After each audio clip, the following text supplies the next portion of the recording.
Mesdames et messieurs, c'est une première. Si le Bitcoin n'a pas encore dépassé son record en dollars, il a dépassé son record absolu en euros et affiche ce matin plus de 61 000 euros. Alors, qu'est-ce qui explique la force du Bitcoin face à l'euro et surtout, que doit-on attendre sur les prochains jours? Le Crypto Daily. Mon nom est Benjamin Cohen. Et vous êtes bien sur le Crypto Daily. Le podcast qui traite de l'actualité crypto, NFT et métaverse. Dans vos oreilles, chaque jour, du lundi au vendredi. Salut, c'est Benjamin du Crypto Daily et j'espère que vous allez bien. Spoiler, moi ça va très très bien. Et c'est donc notre actualité principale aujourd'hui. On verra ensuite que le market cap de l'USDT atteint aussi des records avant d'évoquer la popularité de l'ETF de BlackRock. Mais avant tout ça, et comme d'habitude, le coin du marché avec notre partenaire Swissborg. Here comes the money. Here we go.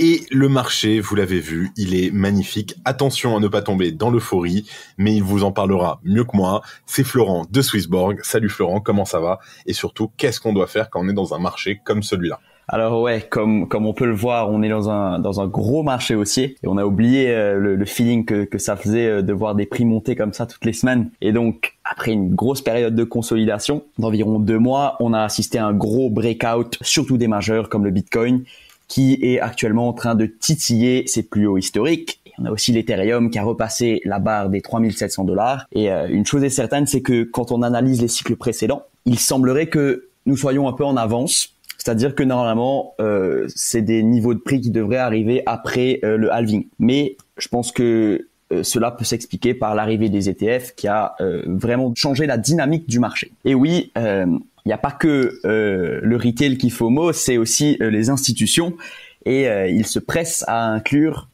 un peu de Bitcoin dans leur portefeuille. Et la semaine dernière, on a connu une des semaines les plus historiques en termes du volume qui a été tradé sur les ETF. Donc on voit que les volumes quotidiens ont atteint leur premier, deuxième, troisième et quatrième plus grand jour en seulement une semaine. Donc la semaine a été historique et lors de la journée la plus forte, les volumes s'élevaient à près de 6 milliards de dollars, bien supérieur au volume échangé lors du premier jour de trading qui était de 2,4 milliards et qui, on le rappelle, était historique à l'époque. Donc ce qu'on doit retenir, c'est que vraiment les ETF ont été un gros succès et pour mettre les choses en perspective, il y a eu plus de volume qui a été tradé cette semaine que dans le premier mois de trading des ETF à eux seuls. Donc les institutions sont en train d'arriver, ils sont en train de venir et d'acheter tous nos bitcoins. Donc même si cela nous laisse penser que le marché a encore du chemin, et c'est ce que je pense aussi, nous avons encore un long chemin avant la fin du cycle, les choses ne montent jamais en ligne droite. Et à un moment donné, il est fort probable que nous assistons à de la volatilité et à une correction. Historiquement, on observe souvent ce genre de correction juste au-dessous, des plus hauts historiques, qui représentent une zone de résistance psychologique très forte pour les institutionnels et pour les investisseurs. Et surtout quand on a un funding rate, qui est une mesure, on va dire, du health du marché à levier, qui est 5 fois supérieur à la normale, et quand on a des mèmes comme Dodge, SHIB, Floki, Bonk, WIF, et tout ça qui commence à pomper, c'est souvent le signe d'un local top. Donc il faudrait faire un peu attention, même si voilà, ce n'est pas la fin du marché, mais c'est juste probablement un dips qui pourrait nous donner probablement une opportunité d'achat intéressante pour les plus expérimentés et ceux qui aiment le plus le risque. Mais pour le reste, je pense que c'est plutôt un marché où on doit surfer et pas ni acheter ni vendre et attendre un retournement. Donc voilà un peu l'update de la semaine, Ben. Merci beaucoup Florent. Bon, on espère qu'on va continuer sur de telles hausses le plus longtemps possible. Bien entendu, faites toujours attention les amis, parce que quand ça monte, ça descend aussi. Il faut le rappeler. N'oubliez pas aussi de prendre des bénéfices, c'est très important. Et voilà. Florent, toujours un plaisir. On se voit la semaine prochaine avec, on espère, un Bitcoin au-dessus des 70 000 $. Et oui, ça serait top. Bonne semaine à toi. Merci, toi aussi. Et en première news, on parle du nouvel ATH de Bitcoin contre l'euro, mais pas que. Alors, Bitcoin vient de dépasser les 65 000 $ et passer à 0,4% près de son ATH de 69 000 $. On était à 0,4%. Mais il a déjà franchi d'autres records, celui de son cours en euros, en livres sterling, en dollars canadiens et en plusieurs autres monnaie. Pour la première fois de son histoire, il a donc dépassé le seuil psychologique des 60 000 €. Il faut aussi rappeler que 1 euro s'échange actuellement contre 1,08 $ américains et lors du dernier record du cours du Bitcoin, 1 euro valait 1,15 $. C'est ce qui explique que le Bitcoin n'a pas atteint son ATH en même temps pour les deux monnaies. En tout cas, dans l'ensemble, le marché des crypto-monnaies vit une euphorie en ce début de semaine. Bitcoin prend ainsi 6% sur les dernières 24 heures et 27,4% sur la semaine qui vient de s'écouler. Il entraîne avec lui le reste des cryptos avec une capitalisation totale qui atteint les 2500 milliards de dollars. Alors, il est très probable que Bitcoin dépasse son ATH en dollars dans les jours ou même les heures qui suivent. Les indicateurs sont au vert dans l'écosystème et il semblerait que le bull run commence à prendre de l'ampleur. Mais alors, jusqu'à où ira la plus grande crypto-monnaie ? Les précisions, bien sûr, elles varient, mais certains tablent sur 200 000 $ d'ici à 2025. Alors, l'ensemble des acteurs est donc aujourd'hui dans l'expectation pour cette nouvelle ère qui s'annonce. Et parmi les autres grands gagnants de l'euphorie actuelle, on trouve bien sûr les meme coins qui explosent à la hausse sur la semaine. Ceux-ci raflent les 6 premières places du classement des cryptos qui progressent le plus sur les 7 derniers jours d'après les données partagées par CoinGecko. Au total, la capitalisation des meme coins atteint ce jour 53,4 milliards de dollars, soit une progression de 17,9% rien que sur les dernières 24 heures. Alors, pour la petite comparaison, la capitalisation totale des cryptos ne progresse que de 2,7% sur la même période. Le PP, en particulier, rafle la mise, puisqu'il a pris 371% en une semaine et 73% rien que sur les dernières 24 heures. Alors, comment expliquer cette hausse des meme coins ? Eh ben, simplement parce que les meme coins sont historiquement beaucoup plus volatiles que les crypto-monnaies dites classiques. Lors des périodes d'euphorie, elles explosent,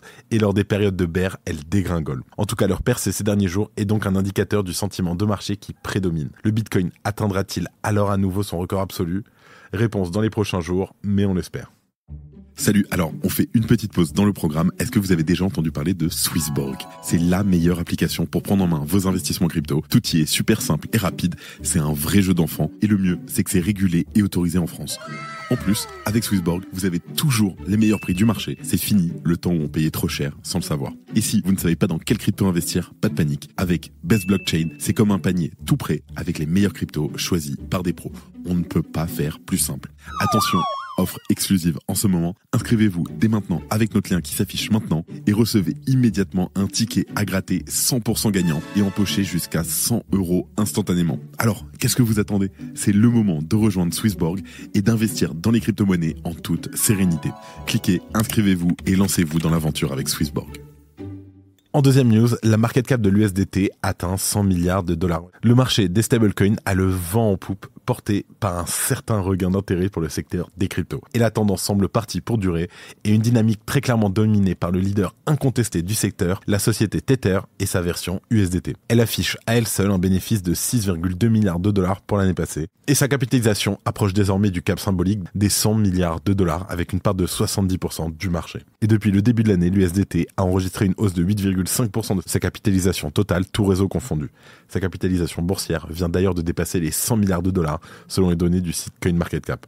Mais malheureusement, cette situation, en fait, elle inquiète un petit peu. En effet, de nombreuses voix s'élèvent afin d'alerter sur les risques liés à la trop forte dominance de l'USDT sur l'ensemble de ce secteur. D'autant plus depuis l'arrivée de son nouveau PDG, Paolo Ardoino, qui est très porté sur le fait de devenir le bras armé des instances de surveillance des États-Unis. Alors, le premier concurrent de l'USDT, c'est donc l'USDC qui est émise par la société Circle, mais sa part de marché, elle reste anecdotique puisqu'elle dépasse à peine les 20% pour une capitalisation estimée à 29 milliards de dollars. Cette dernière est tout de même en hausse de 18% depuis le mois de janvier, mais en baisse de plus de 30% sur la dernière année. Et sinon, pour le mois de février, la hausse la plus importante, elle revient au stablecoin de Hong Kong qui a été émis par First Digital, le FDUSD. Il enregistre une impressionnante envolée de 26% pour une capitalisation désormais estimée à 3,26 milliards de dollars. Dans le même temps, le stablecoin TrueUSD, le TUSD de Justin Sun, a connu lui quelques moments difficiles. Son dépeg de la mi-janvier, pour rappel, a entraîné une baisse supérieure à 12% de sa capitalisation sur cette période. Et même si son prix est depuis revenu se raccrocher au dollar, son offre totale pointe actuellement sous les 1,3 milliards de dollars contre 3,8 milliards de dollars en octobre de l'année dernière. En tout cas, la force de frappe imposée par le leader Tether interroge jusque dans les rangs de la Fed. Et une question semble prendre de l'ampleur, y aura-t-il un stablecoin en capacité de sauver le dollar USD en perdition? Si tu aimes le daily, une note et un commentaire nous aident énormément. Aussi, si tu ne veux rien rater de l'actualité, abonne-toi. Et en dernière news, on parle de l'ETF BlackRock qui dépasse les 10 milliards d'AUM. Alors, l'iShare Bitcoin Trust, le IBIT de BlackRock, a désormais plus de 10 milliards de dollars d'actifs sous gestion, selon les données de CoinGlass. Eric Balchunas, l'analyse ETF de chez Bloomberg, a d'ailleurs noté que l'IBIT, IBITE, est l'un des 152 fonds négociés en bourse qui ont atteint la barre des 10 milliards de dollars. À noter qu'à l'heure actuelle, il existe environ 3400 ETF au total. Il fait aussi remarquer que l'indice de BlackRock est le fonds qui a atteint le plus rapidement les 10 milliards de dollars d'actifs sous gestion de l'histoire. Le fonds a commencé à être négocié le 11 janvier dernier, ce qui signifie qu'il a atteint son niveau actuel en moins de 2 mois. D'ailleurs, le premier ETF sur l'or n'a pas atteint les 10 milliards de dollars d'actifs sous gestion avant presque 2 ans. Le fonds concurrent Grayscale Bitcoin Trust, le GBTC, affiche lui un encours plus important avec 27 milliards de dollars d'actifs sous gestion. Toutefois, le GBTC a été créé en tant que fonds d'investissement en 2013 avant d'être ensuite converti en ETF cette année. Et contrairement à l'IBIT de BlackRock, le GBTC n'a donc pas démarré avec 0 dedans. Le troisième ETF spot de Bitcoin, le Fidelity Wise Origin Bitcoin Fund, le FBTC, détient aujourd'hui 6,5 milliards de dollars d'actifs sous gestion. Et aujourd'hui, l'ensemble en fait de tous ces ETF, il dispose environ de 48,2 milliards de dollars d'actifs sous gestion. Eric Balchunas a laissé entendre que l'augmentation des actifs sous gestion de l'IBIT était due à des flux entrants. Et donc, l'IBIT a franchi la barre des 10 milliards de dollars le 1er mars. À cette date, l'ETF a enregistré 7,7 milliards de dollars d'entrées depuis son lancement, dont 603 millions de dollars d'entrées le 29 février. Et toujours selon Eric Balchunas, cette statistique fait de l'IBIT le troisième ETF ayant enregistré le plus grand nombre d'entrées. Alors, si l'ETF ramène déjà énormément de quantité d'argent frais à BlackRock, il semblerait en tout cas que ce ne soit que le début. Le 1er mars, le titan de la gestion d'actifs a annoncé que le iShares Bitcoin Trust ETF serait désormais également coté sur B3, la plus grande place boursière du Brésil. BlackRock n'a donc pas fini de proposer son nouveau produit financier Bitcoin tout autour du monde. Et avant de terminer, les actualités en bref avec notre partenaire Bean Crypto. Un CryptoPunk vendu pour 16 millions de dollars. Un individu anonyme a acheté un NFT CryptoPunk pour plus de 16 millions de dollars, marquant la deuxième transaction la plus élevée jamais enregistrée pour un NFT de cette collection. Bitcoin dépasse Ethereum en termes de volume sur les NFT. Le Bitcoin a surpassé Ethereum dans le marché des NFT, principalement grâce au succès de sa collection Node Monkeys, des NFT de singes pixelisés sur Bitcoin avec un floor price à 0,81 Bitcoin.